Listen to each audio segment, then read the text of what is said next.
माजी मंत्री धनंजय मुंडे यांनी देखील काल एक वक्तव्य केलेलं आहे। त्यांनी म्हणाले आहेत की मागचे 25 वर्ष झालं मी मराठा समाजाच्या सोबत आहे, आज देखील आहे, मात्र एका प्रवृत्तीच्या विरोधात आहे।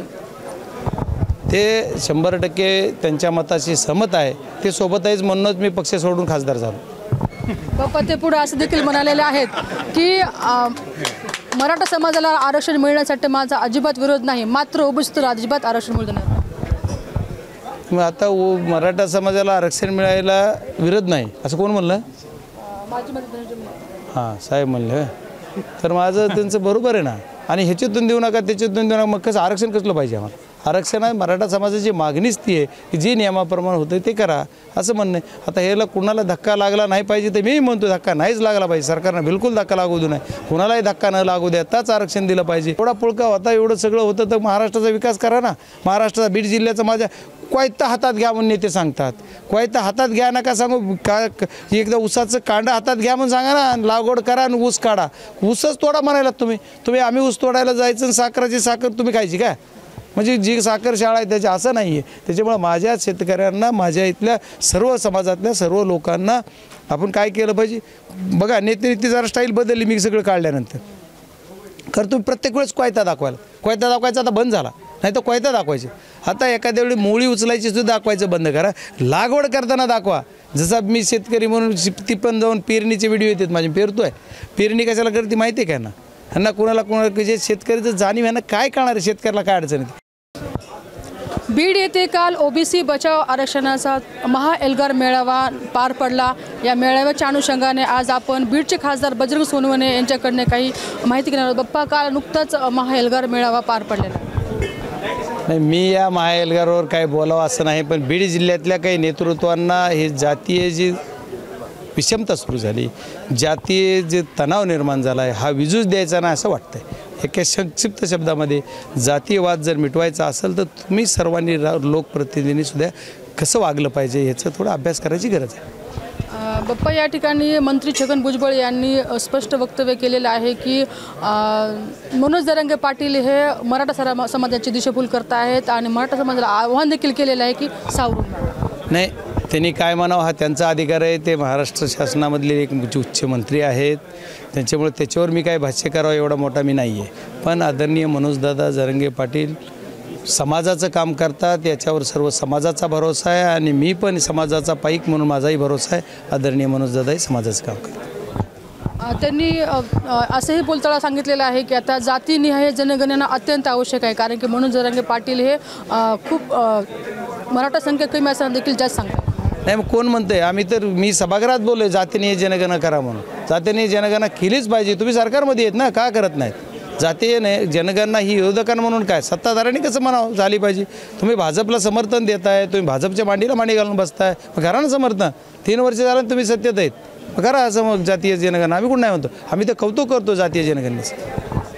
माजी मंत्री धनंजय मुंडे यांनी देखील काल एक वक्तव्य केलेलं आहे। त्यांनी म्हणाले आहेत की मागचे 25 वर्ष झालं मी मराठा समाजाच्या सोबत आहे, आज देखील आहे, मात्र एका प्रवृत्तीच्या विरोधात आहे। ते 100% त्यांच्या मताशी सहमत आहे।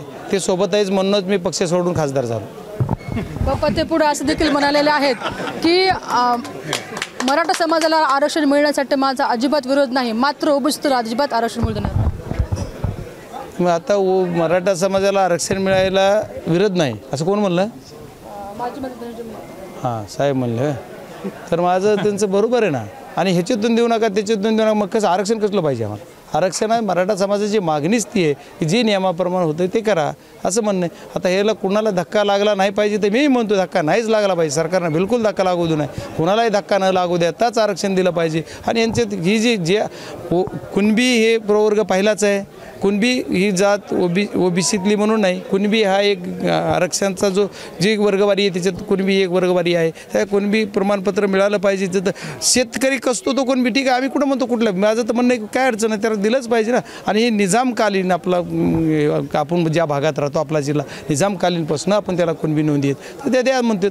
आता ठीक आहे, ती ऑलरेडी घेतलेलंच आहेत ना, महाराष्ट्रात कुणब्यांना प्रमाणपत्र नाही आहे का? ओबीसी प्रवर्गामध्ये त्यांची समाविष्ट आहे कुणबी जात तर आहेच ना।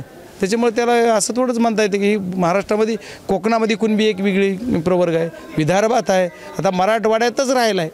त्याच्यामुळे मराठवाड्याचीच प्रामुख्याने मागणी आहे, त्याच्यामुळे ते होईल. त्याच्यामुळे असं काही कुणी कुणाचं घ्यायलं द्यायलं असं नाही आहे. हे कोण कुणाची दिशाभूल करतं हे कळायला पाहिजे की ही जी जात करतात ना पुढारी, त्यांना फक्त काम काही करायचं नाही.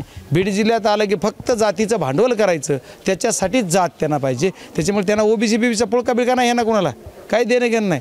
मग एवढा पुळका होता तर कसं काही करत आता काय त्याच्यावर मी जास्त बोलणार. एवढा पुळका होता, एवढं सगळं होतं तर महाराष्ट्राचा विकास करा ना. महाराष्ट्राचा बीड जिल्ह्याचा माझ्या कोयता हातात घ्या म्हणून नेते सांगतात. कोयता हातात घ्या नका सांगू, एकदा ऊसाचं कांडं हातात घ्या म्हणून सांगा ना, लागवड करा आणि ऊस काढा. ऊसच तोडा म्हणायला तुम्ही आम्ही ऊस तोडायला जायचं आणि साखराची साखर तुम्ही खायची काय?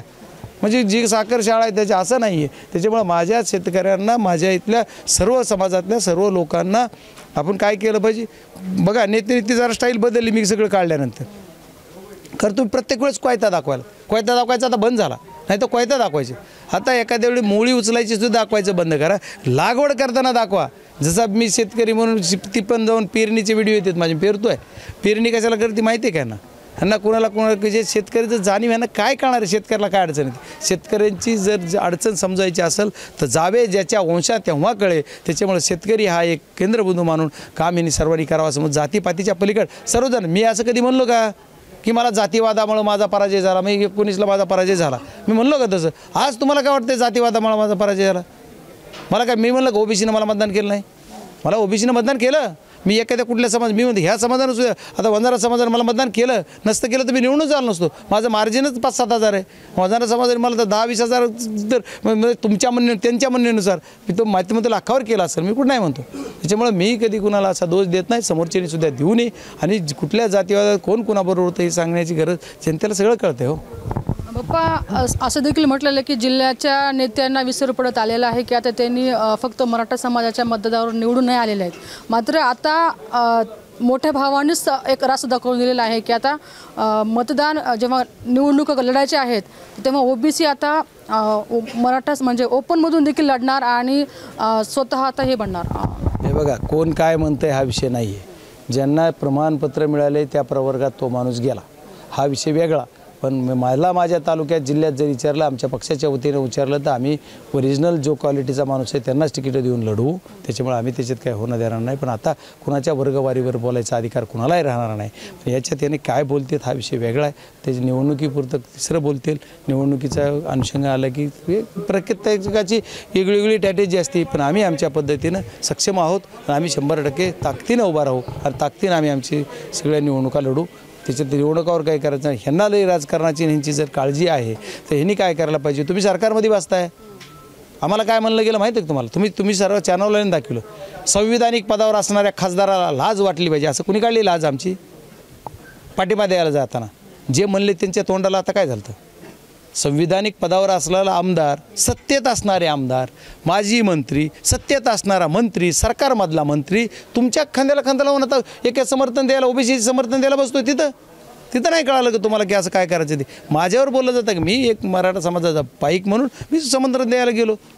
मी ST समाजामध्ये पण धनगर समाजाला पत्र दिले, टोल माफीचं करून दिलं, ओबीसीच्या बंजारा समाजाला दिलं. जो विषय माझ्याकडे येईल त्या विषयाला मला जर कालवी कुणी म्हणलं असतं काही तर मी ते बाजून राहिलो. मी खासदार आहे, संविधानिक पदावर आहे. माझा विषय मला असं की त्यांच्या मागण्या मान्य करायला तुम्ही सरकारला आम्हाला पत्र द्यायचं, आम्ही देणार. सरकारने त्यांच्या मागण्या पूर्ण करायची असतील ती सरकारचं काम आहे. पण सरकारमध्ये तुम्ही राहताय, तुमची भूमिका कशी आहे?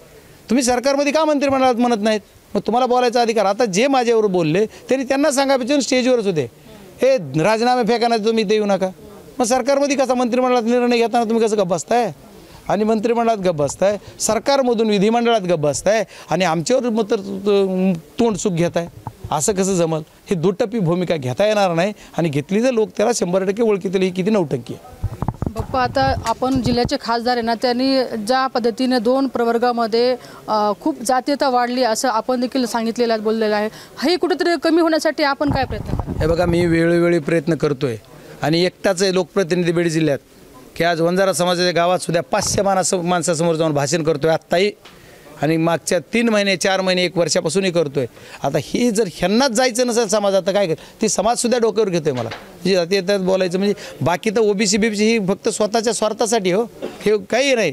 ओबीसीच्या कुण्या लोकांचा काय फायदा होणार आहे, कसा होणार आहे. पण की एक माझ्या सर्वसाधारण जसं हे काल बोलले गेले की सर्वसाधारण मराठा, तसं ओबीसीच्या सर्वसाधारण लोकांना कोणाला निवडणूक लढायची आणि का त्यांना संधी, ती जर क्वालिटीच असेल त्यांना संधी मिळणारच आहे ना. आम्ही नाही कुठं म्हणतो आणि मी सर्वांना सांगण्याचा अधिकार मला नाही, पण माझ्या पक्षाकडे मी नक्की सांगेल की तुम्ही त्यांना संधी द्या, त्या संधीवर त्यांच्या संधीबरोबर आम्ही राहू. पण हे विषय कसं होतं की ह्या सगळ्या गोष्टी करत असताना आपण आपली एक बाजू मांडताना दुसरी बाजू काय हे सुद्धा सांगितली पाहिजे लोकांना, ते सांगत नाहीत. आणि हे न सांगितल्यामुळं आपला सर्वांचा दिशाभूल करायचं काम हे करतात. त्याच्यामुळं आता मनोजदादा दिशाभूल करून काय राजकारण करायचे त्याला, त्यांनी तर आणखी कुठं राजकारणाचं नाही म्हणलं, आणखी तर केलं. आता पुढं ज्यावेळेस करतील काय त्यांची भूमिका येईल ती पुढची भूमिका. आज तर नाही, आज तर तुम्ही राजकारणात आहे, संविधानिक पदावर आहेत, आम्ही संविधानिक पदावर आहेत, तर तुम्ही तुमच्या शेजारी बसलेले कशावर होते हे सुद्धा त्यांना कळायला पाहिजे. पण ते तसं कुठं बोलतं आहे कोण. त्याच्यामुळे या गोष्टीवर जास्त गांभीर्याने घ्यायसारखं नाहीत माणसं, कशाला घ्यायचं गांभीर्य, सोडून द्या. तर आपण बघू शकतो की या ठिकाणी खासदार बजरंग सोनवणे यांनी आपलं मत मांडलेलं आहे आणि काही लोक जे आहेत ते राजकीय पोळी भाजण्याच्या दृष्टीने हे सर्व काही कटकारस करत असल्याचे देखील याकडे म्हटलेलं आहे. मात्र स्थानिक लेवलला सर्व काही ओके असल्याचे देखील या ठिकाणी बजरंग सोनवणे यांनी म्हटलेलं आहे. कॅमेरा पर्सन संजू ब्रायसह सुकेश नायकवाडे, महाराष्ट्र टाइम्स, बीड.